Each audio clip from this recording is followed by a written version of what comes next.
pertemuan kita kemarin dengan direksi, dan direksi meminta kita untuk melakukan audit keuangan di PT FNTRI setelah whistleblower mendatangi Dewan Direksi dengan tuduhan laporan keuangan PT FNTRI yang tidak akurat pada tahun 2024. Nah, gimana nih? Karena udah menemukan sesuatu yang janggal tidak pada laporan keuangannya? Baik, saya menemukan sesuatu yang cukup janggal pada laporan laba rugi, di mana saya menemukan perbedaan antara laporan laba rugi internal dan eksternal dari PT FNTRI, yaitu 4 kali lebih besar dari apa yang tertera di laporan laba rugi internal. Saya juga menemukan hal yang janggal pada laporan keuangan di mana sebenarnya perusahaan tersebut loss, namun yang ditulis adalah profit. Oke, saya juga menemukan hal yang sama. Namun, apakah laporan keuangan di tahun-tahun sebelumnya juga terjadi hal yang sama? Iya, dimulai dari tahun 2020 terjadi perbedaan antara laporan keuangan internal dan eksternal. Baik, karena kita sudah memahami apa yang tertemukan, langsung saja kita analisis dan identifikasi agar proses audit investigasi kita cepat selesai. Kami dari tim Laisa yang beranggotakan saya Laili Wain Audita, Saya Naila Nur Fatimah. Saya Fazahimatul Fikri Ramadhani, perwakilan dari Politeknik Negeri Batam.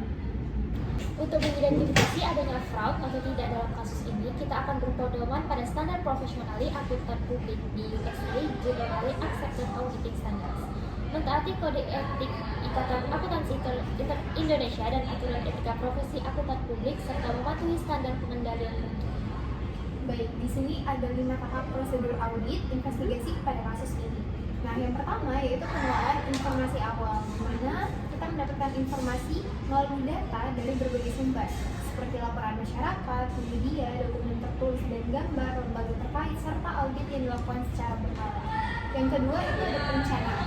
Pada tahapan ini, pihak auditor akan membuat rancangan atau susunan terkait tujuan, ruang lingkup, dan struktur atau membentuk tim yang akan melaksanakan audit. Dan yang ketiga yaitu pelaksanaan, di mana pada tahapan ini akan melibatkan auditor dan pihak yang berperan sebagai saksi ataupun pelapor. Yang keempat, pelaporan. Tahapan ini dilakukan ketika auditor sudah menemukan bukti-bukti yang dianggap akurat dan sah di mata hukum dan akan menyusunnya menjadi sebuah laporan terkait hasil audit. Yang terakhir yaitu tindak lanjut, di mana pada bagian ini merupakan tahapan terakhir dari proses audit investigasi, di mana akan ada penentuan apakah hasil pelaporan akan lanjut pada tindakan hukum atau hanya di dalam ruang lingkup perusahaan. Oke, seorang whistleblower mendatangi Dewan Direksi dengan tuduhan laporan keuangan PT FNTRI yang tidak akurat pada bulan Desember 2024 dan ditemukan adanya perbedaan laporan keuangan eksternal dan internalnya. Pada laporan keuangan eksternal, ditemukan adanya penggelembungan laba sebesar 4 kali lipat dari laporan keuangan internal PT FNTRI. Yang terlibat dalam kasus ini ialah founder dan manajemen keuangan. Founder PT FNTRI menyatakan total mesin PT ini sebanyak 500.000 mesin, yang mana kenyataannya hanya berjumlah 20.000 mesin. Kasus ini terjadi di kantor utama PT FNTRI, tepatnya bagian keuangan. Penggelembungan laba ini dilakukan sejak tahun 2020 hingga 2014 dan menyebabkan kerugian sebesar 10,5 T.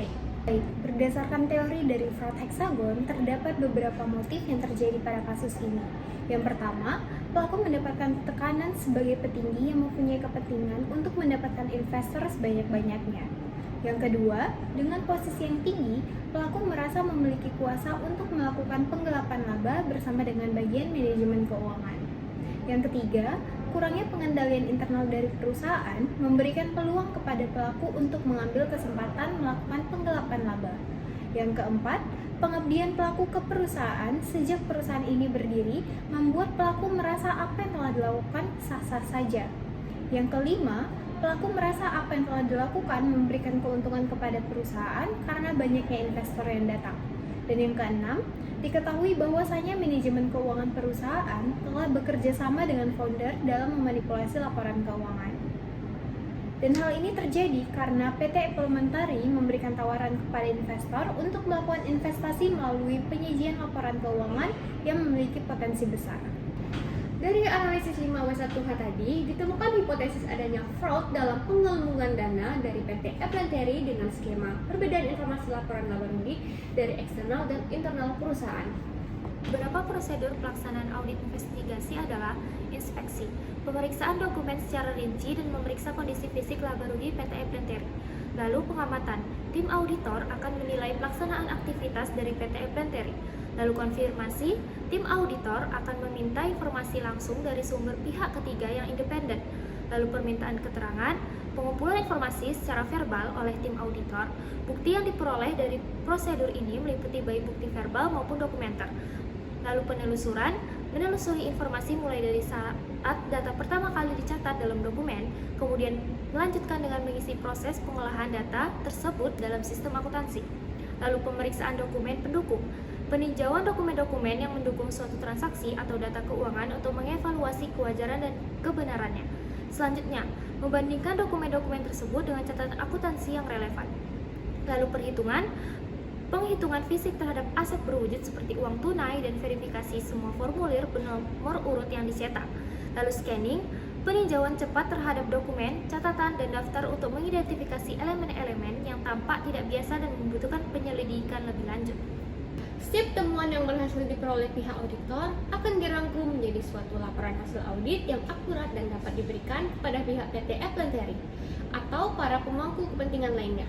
Laporan audit investigatif dapat digunakan sebagai bukti awal dalam penyidikan tindak pidana, yang berarti bahwa integrasi ilmu audit dengan ilmu penyidikan secara efektif dan efisien dapat mengungkapkan adanya kecurangan yang merugikan organisasi. Audit investigatif adalah salah satu bentuk pemeriksaan yang bertujuan untuk mengidentifikasi dan mengungkap kecurangan dengan menerapkan pendekatan, prosedur, dan teknik yang digunakan dalam penyidikan dan penyelidikan kejahatan. Tahap tidak lanjut setelah pelaporan juga merupakan hal yang penting untuk diperhatikan. Pada tahapan ini, pihak audit perlu memberikan kepastian tindakan lanjut dari adanya audit investigasi. Keputusan akhir yang dipakai adalah Dewan Direksi melakukan pemecatan salah satu CEO dari PT Eplanetary. Diambil kesimpulan bahwa audit memiliki peranan penting dalam membantu mengungkap kasus kecurangan yang sedang terjadi. Beberapa temuan dari audit ini adalah sistem pelaporan yang masih longgar, ketidakseimbangan nilai akun di laporan keuangan, penggelembungan laba, perbedaan laporan keuangan internal dengan eksternal, ketidaksamaan dengan yang ada di lapangan. Untuk prosedur audit yang dilakukan yaitu yang pertama ada pengkajian informasi awal, perencanaan audit investigasi, pelaksanaan audit investigasi, pelaporan hasil temuan dan hasil audit investigasi serta tindak lanjut.